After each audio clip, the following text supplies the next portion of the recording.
Jeudi 28 mai 1998. Il est 10 heures du matin. La chaleur a l'air plus pesante sur le quartier d'Akpakpa, comme si le soleil voulait prévenir d'un danger imminent. Un fourgon blindé de la BCAO se dirige vers le carrefour Sobebra, suivi par une Peugeot 505 de couleur beige disposant de 2 plaques d'immatriculation différentes. Une plaque nigériane sur un côté et une plaque burkinabé sur l'autre. Arrivé devant l'agence de la Financial Bank Akpakpa, près de la clinique Boni, le fourgon s'immobilise et s'opère alors un déchargement rapide des billets de banque. Un policier, conformément aux procédures, bloque l'entrée aux 4 passagers de la Peugeot 505 qui s'est également immobilisé devant la banque. Les 4 passagers patientent donc avec le fourgon blindé, reprennent la route et sortent les armes cachées sous leur tenue. À visage découvert, comme s'ils n'avaient rien à craindre, 3 des hommes de la 505 se ruent dans la banque après avoir abattu l'agent de sécurité en fonction à la guérite. Le 4e homme bloque l'artère Cotonou-Porto Novo en tirant des rafales en l'air. Pour une population qui vit sa première expérience de braquage de banque, la panique est générale. Les passants et les vendeurs ambulants courent comme des fous dans tous les sens en essayant de fuir les lieux. Les conducteurs de voitures et de motos abandonnent leurs moyens de déplacement. Personne ne veut mourir aussi facilement. Les braqueurs prennent d'assaut les caisses et à l'aide d'un chariot, convoitent le butin dans la malle arrière de la 505. Le chauffeur démarre en trombe en prenant la direction de Porto Novo. Les braqueurs se frayent un chemin en tirant des rafales en l'air. Tout le monde s'écarte jusqu'au carrefour Sonapra où un monsieur au volant de sa voiture refuse de céder le passage. Sa voiture sera criblée de balles. Le conducteur et un zémidon sont blessés.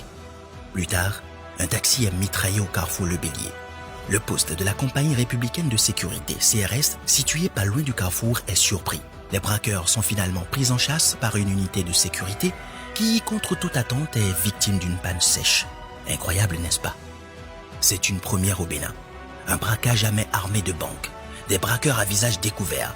480 millions emportés. 1 mort et 3 blessés. La population est sous le choc.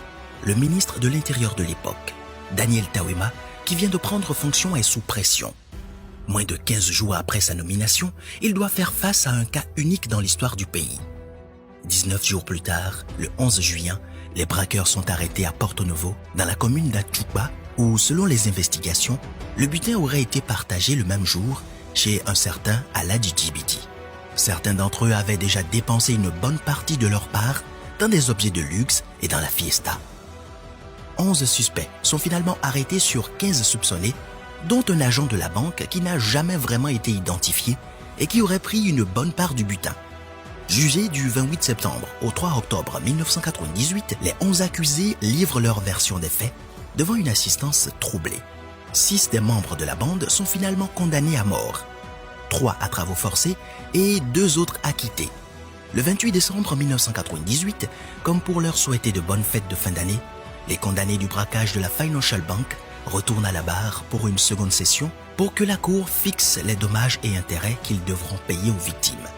Dommages et intérêts qui ne ramèneront jamais à la vie le courageux agent assassiné durant le braquage.